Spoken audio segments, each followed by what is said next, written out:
Welcome to the Glenn Beck program.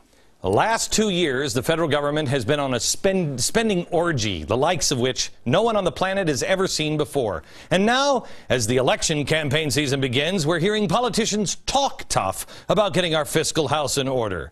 But aren't you the guys who are just, oiling each other up and having the giant orgy? Yeah. The Republicans want to start by cutting $40 billion. The Democrats think that's reckless and out of control, and the news refers to this as controversial. I would agree that it's controversial. $40 billion? Let me show you how much $40 billion is. 40. Controversial? That is 3.3% of the yearly deficit. How much for the entire budget for next year? 1.05%. And for the national debt, this is what really matters to our kids. 0.28. Yeah, so I would say that it is controversial. That's not dangerous. That's a clerical error. The debt, that is dangerous. Paul Ryan now is leading the charge on this. He wants to cut $6 trillion over 10 years. Wish we could do it in shorter than 10.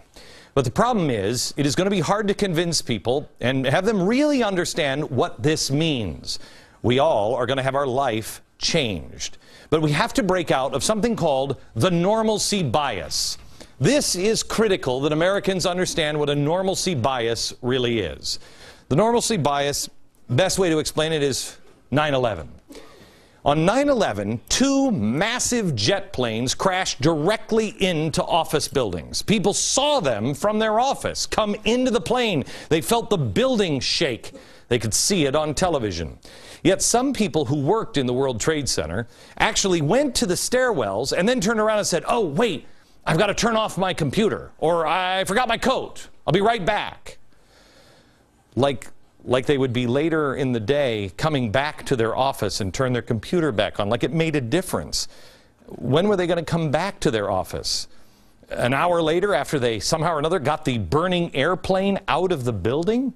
When you think of this logically, it makes no sense. But it is something instinctive in people. We want something that is normal.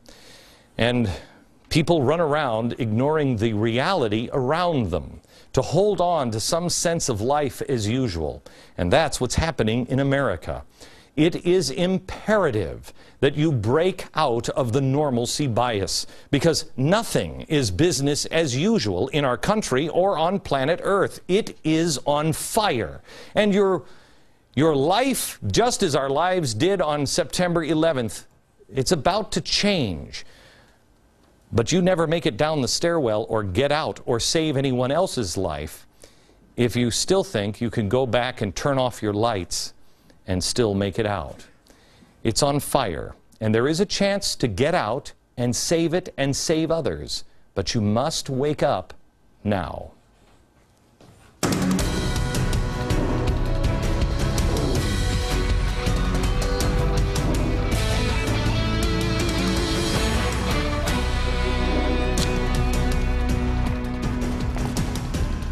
Hello, comrades.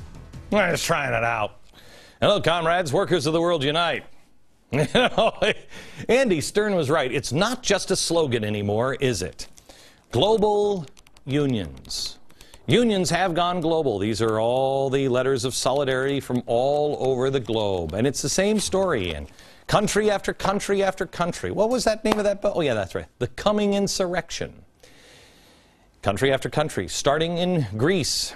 The unions. Egypt, unions. England, unions. Wisconsin, unions. Has anybody noticed that this is all happening? Have you seen this on other channels? Are they tying it together and saying, hey, what's going on? No, they're all just saying that capitalism is bad. I want you to listen very carefully. If you are a member of a union, God bless you, you aren't the problem yet.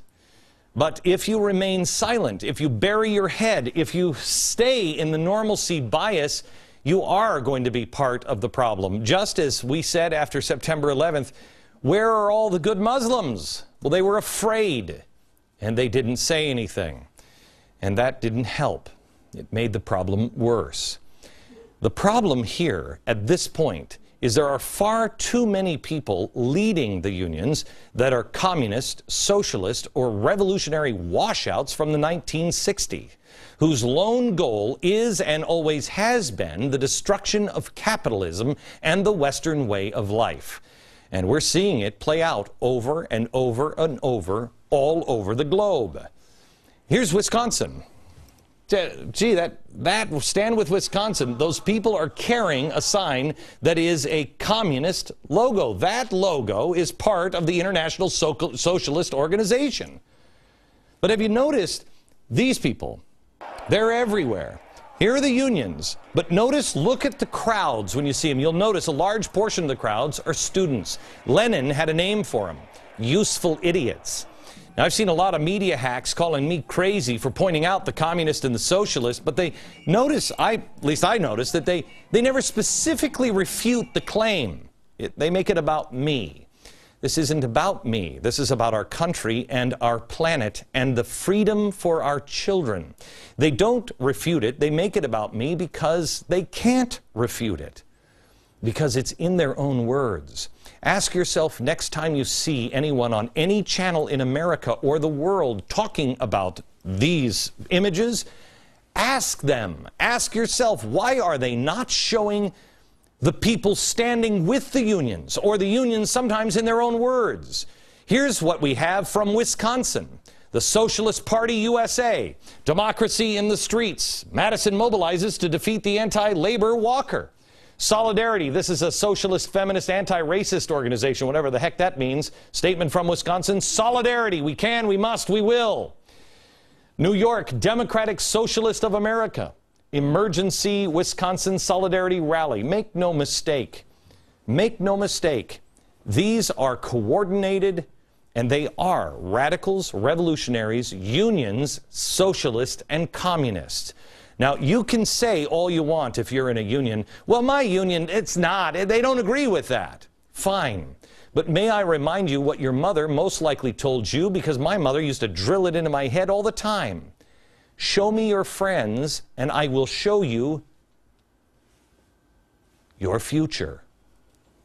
Your union is in bed with communist, radicals, and socialists. Sometimes, like AFL-CIO, or even better example is SEIU, in the management itself. In Greece, you have the Socialist Resistance. 34 anti-capitalist groups plan European solidarity with Greek struggle. Socialist Party USA, talking about Greece, solidarity with the protests in Greece. SocialistParty.net, Greece capitalist austerity must be met with workers' action. In Egypt, something everyone denied, the Socialist Worker Online, how we are deepening the Egyptian revolution. The International Socialist Tendency in Egypt. Glory to the martyrs, victory to our revolution. Socialist unity, Egypt cries for freedom.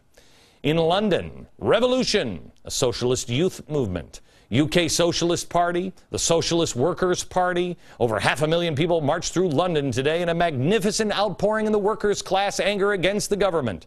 About 2 years ago, I had Sam Webb on the show. Do you remember this episode? This guy was so easy to dismiss. He's the head of the Communist Party USA. Don't dismiss him. Back here in America, he just recently wrote something in the People's World. Quote, the battle in Wisconsin electrified, for good reasons, the whole country. But the counteroffensive is not just Wisconsin. It is national in scope, diverse in form, creative in tactics, and united in action. This nationwide tapestry of struggle is multi-threaded, woven in varied patterns, loops, and colors. Important phrase. It is accompanied by a change in class mood, feeling, and consciousness, the likes of which we had not seen in recent decades. In the felt experience of tens of millions, capitalism isn't working for the working people. The American dream is crumbling, and something better is needed. This is a communist telling you that the American dream is over, like he ever believed in the American dream. Once you accept that the news is not telling you the truth, once you accept that there are people in Washington. Why are there not hearings on this in Washington?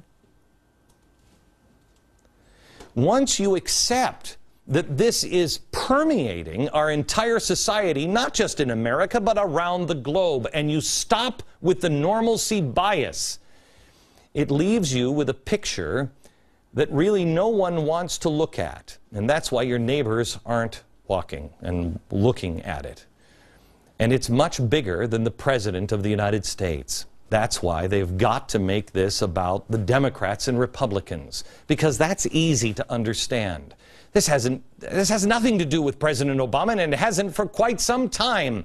I believe President Obama is merely a player in the show. This is global in nature.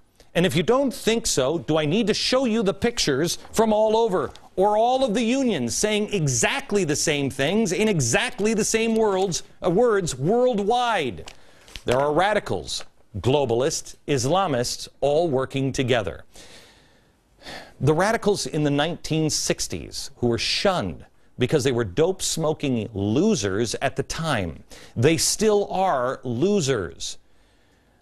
They have gotten together with the like-minded, and they believe now is their time, and they are reaching out to our kids in college and lower than that. They believe that capitalism is on the ropes.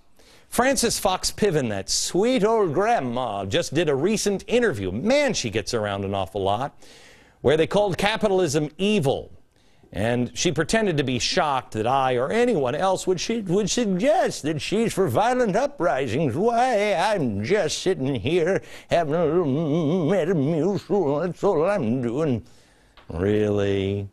She says, I can't believe somehow or another they turned this around like I'm for violent uprisings. Not even 2 minutes later in the same interview, she calls for uprisings like in Egypt, Greece, and Tunisia. Watch.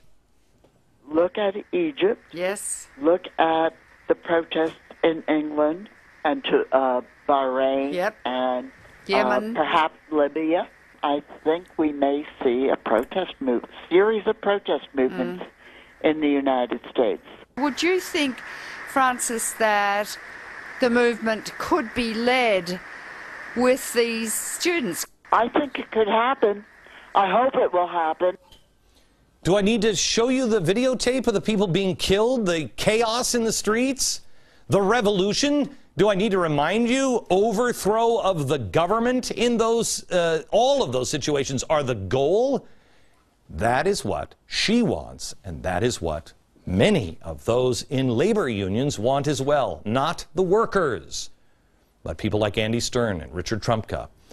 A new system that is not capitalism, and they will do anything to destroy it. They will lie. Last night we showed you Howard Dean saying that Tea Parties are blowing up buildings like Bill Ayers did. Yet we've shown you where the actual violence comes from: unions. The Wisconsin teacher who left a terrifying yet very specific death threat to Wisconsin GOP members.